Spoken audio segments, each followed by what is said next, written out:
आज मैं आपको एक कहानी सुनाना चाहता हूँ। ऐसी कहानी जिसको सुनने के बाद आप भगवान से गरीब होने की शिकायत बंद कर देंगे और आप उस रास्ते पर आगे बढ़ जाएंगे जो आपको अमीरी की तरफ लेकर जाएगा। कहानी कुछ ऐसी है कि एक गरीब आदमी था और वो हमेशा ही भगवान से अपनी गरीबी की शिकायत करता रहता था। उसे शिकायत ये थी कि उसके झोपड़े से कुछ दूर रहने वाला आदमी इतना अमीर है और वो गरीब। उस अमीर आदमी को सब कुछ आसानी से मिल जाता है और गरीब को हमेशा ही मेहनत करना होती है, तब भी कई बार उसे भूखा रहना होता है। रोज रोज की शिकायत सुनकर भगवान ने सोचा चलो आज इसको जवाब दे ही देता हूँ। तो ऐसे में भगवान ने क्या करा कि जो अमीर आदमी था उसको इस गरीब आदमी के बराबर गरीब बना दिया और दोनों को ही मछली पकड़ने वाली एक छड़ी दे दी। दोनों को एक बराबर का झोपड़ा दे दिया और दोनों के हालात बिल्कुल एक जैसे कर दिए। क्योंकि दोनों ही बराबर के गरीब थे और दोनों के पास मछली पकड़ने वाली छड़ थी तो दोनों ही मछली पकड़ने लगे। पहले दिन दोनों ने ही 10 मछलियां पकड़ी। मछली पकड़ने के बाद जो आदमी पहले से गरीब था उसने पूरी 10 मछलियों को बेच दिया और बदले में उसे 2000 रुपए मिले। अब इस आदमी ने अपने लिए और अपने परिवार के लिए अच्छा खाना खरीदा, थोड़ी मिठाई खरीदी और उस आदमी ने अपने पूरे परिवार के साथ मिलकर वो रात बहुत अच्छी तरीके से पार्टी करते हुए बनाई। लेकिन जो आदमी अमीर से गरीब हुआ था उसने सिर्फ 9 मछलियां बेची। उसने एक मछली को अपने परिवार के साथ मिलकर खा लिया और बाकी की 9 मछलियों को बेचकर 1800 रुपए कमा लिए।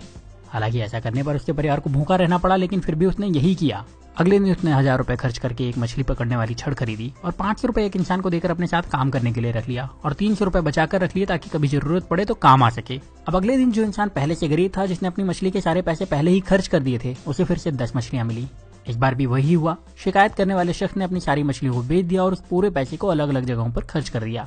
लेकिन जिस इंसान को भगवान ने गरीब बना दिया था उस इंसान को अब 20 मछलियां मिली। इस बार उसने 18 मछलियों को बेचा और 2 मछलियों को अपने परिवार के साथ खाकर सो गया। इस बार उसके परिवार को थोड़ा खाना ज्यादा मिला, लेकिन उनका पेट ठीक से भरा नहीं था। फिर भी किसी ने शिकायत नहीं की। अगले दिन फिर वही हुआ और जिस इंसान को भगवान ने गरीब बनाया था उसने 18 मछलियों को बेचे हुए 3600 रुपए से 2000 रुपए निकाल करके 2 छड़ और खरीदी और उसके साथ ही 3 लोगों को अपने साथ काम करने के लिए रख लिया, हर एक को 500 रुपए देकर के। उसके पास 100 रुपए भी बचे थे तो उसने वो पैसे बचत में लगा दिए। उस दिन भी शिकायत करने वाले को सिर्फ 10 मछलियां मिली, उसे 2000 रुपए मिले और उसने उन सारे पैसे को फिर से किसी न किसी जगह पर बहाने बना करके खर्च कर दिए और उसके पास जरा भी पैसे उसने नहीं बचाए। लेकिन दूसरे शख्स को शाम होते होते 40 मछलियां मिल चुकी थी। उस शाम को इस अमीर से गरीब बने इंसान ने अपने परिवार को 4 मछलियां दी, जिसके बाद उस परिवार ने पेट भर के खाना खाया और उसने बाकी की 36 मछलियां बेच दी और उसे 7200 रुपए कमाए। अगले दिन उसने 3000 रुपए में 3 छड़े और खरीदी और अब उसके पास कुल 7 छड़े हो चुकी थी। उसके पास कुल मिलाकर अभी भी 4600 रुपए बचे थे तो उसने 7 लोगों को बुलाया, हर एक को 500 रुपए दिए और उन्हें मछली पकड़ने के लिए रख लिया और खुद उनके काम पर नजर रखने लगा। इतना पैसा खर्च करने के बाद भी उस इंसान के पास 1100 रुपए बच गए थे। जब शाम हुई तो इस इंसान के पास 70 मछलियां थी। उसके पास पहले से ही 1100 रुपए थे। उसने दिन भर कोई काम नहीं करा था तो वो ज्यादा थका हुआ भी नहीं था। उसके पास 7 छड़े थी जो कि इसकी ही थी, उसकी एसेट थी। उसके पास काम करने वाले लोगों की एक टीम थी जो उसके लिए काम करती थी। और शाम को इस इंसान ने 66 मछलियों को बेचकर 13,200 रुपए कमाए। उसके पास पहले के बचे हुए 1100 रुपए तो थे ही, मतलब अब उसके पास अच्छी खासी पूंजी भी थी और उसने परिवार को मछलियों के साथ अच्छा खाना भी खिलाया। अगले दिन उसने फिर से कुछ छड़े खरीदी, इस बार ज्यादा लोगों को काम पर रखा और पहले से ज्यादा पैसे कमाए। रात को परिवार के साथ मछलियां खाई और थोड़ा अच्छा खाना भी खाया। वो आदमी यही काम हर रोज करता रहा और थोड़े दिन में पहले से ज्यादा अमीर हो चुका था। उसने अपने पुराने घर को फिर से खरीद लिया और अब उसके लिए मछली खाना मजबूरी नहीं शौक था। साथ ही अब उसे काम करने की जरूरत नहीं थी क्योंकि उसने अपने काम की देखभाल के लिए कई मैनेजर्स, अकाउंटेंट और दूसरे लोगों को रख लिया था और वो अपने पैसे दूसरी जगह इन्वेस्ट भी कर सकता था। लेकिन जो शिकायत करने वाला इंसान था वो अभी भगवान से यही शिकायत कर रहा था कि भगवान आपने मुझे गरीब क्यों बनाया और उस अमीर इंसान को इतना आराम क्यों दिया। अब आप समझदार हैं, आप ये समझ चुके होंगे कि भगवान किसी का फेवर नहीं करते, वो सभी को एक जैसे ही देखते हैं, सभी को एक जैसे मौके देते हैं, सभी को एक जैसे संसाधन देते हैं, सभी को सफल और धनवान होने का अधिकार देते हैं। पर आपको ये भी समझना होगा कि दुनिया में कुछ भी फ्री नहीं मिलता। इस कहानी में भी आपने देखा कि उस इंसान ने गरीबी से वापस अमीर होने के लिए पहले कुछ समय तक आधा पेट खाना खाया, उसके बाद भरपेट खाना खाया, फिर भी बचत के साथ पैसे खर्च करे और अपने पैसे को सही तरह से इन्वेस्ट भी करता रहा।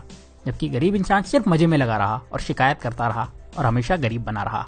अगर आपको लगता है कि अमीर इंसान रिच होने के लिए तकलीफें नहीं उठाते तो ऐसा नहीं है। वो गरीबों से ज्यादा तकलीफ उठाते हैं। वो अपने आराम के लिए गरीब लोगों से ज्यादा मेहनत करते हैं पर शिकायत नहीं करते और वो अपने पैसे का सही इस्तेमाल करते हैं, इसीलिए उन्हें अमीर होने का अधिकार भी है। तो अगर आप गरीब हैं तो अपनी गरीबी की शिकायत मत करिए, बल्कि उस काम को पूरी ईमानदारी से करिए जो आपको मिला है। ये सोचिए कि उसमें ज्यादा से ज्यादा पैसे कैसे कमाया जाए और अपने पैसे को सही तरह से खर्च करिए, अपने पैसे को सही तरह से इन्वेस्ट करिए। और जब आप ऐसा करेंगे तो आपको अमीर होने से कोई नहीं रोक पाएगा, कोई भी नहीं। अब यहाँ मैं आपसे एक सवाल करने वाला हूँ और कमेंट में उसका जवाब जरूर दीजिएगा। क्या आपको लगता है कि भगवान या किस्मत सच में आपकी गरीबी के जिम्मेदार हैं? और अगर अभी तक आप यही समझते थे तो आपने अपनी सोच बदली या नहीं? अपना जवाब मुझे कमेंट में जरूर बताइएगा। अगर आपने अपनी सोच बदल ली है और आपको लगता है कि ये वीडियो ज्यादा से ज्यादा लोगों के पास जाना चाहिए तो इस वीडियो को दूसरों को शेयर करिए। इतना ज्यादा शेयर करिए कि लोग अपनी जिम्मेदारी खुद लेना शुरू कर दें और फिर कोई भी रुकावट उन लोगों को अमीर होने से ना रोक पाए। तो इस वीडियो को आप शेयर करिए फेसबुक पर, इस वीडियो को शेयर करिए अपने व्हाट्सएप पर, इस वीडियो को शेयर करिए अपने व्हाट्सएप के सारे दोस्तों के ग्रुप में। जहां आप शेयर कर सकते हैं वहां शेयर करिए। जितनी ताकत से शेयर कर सकते हैं उतनी ताकत से शेयर करिए।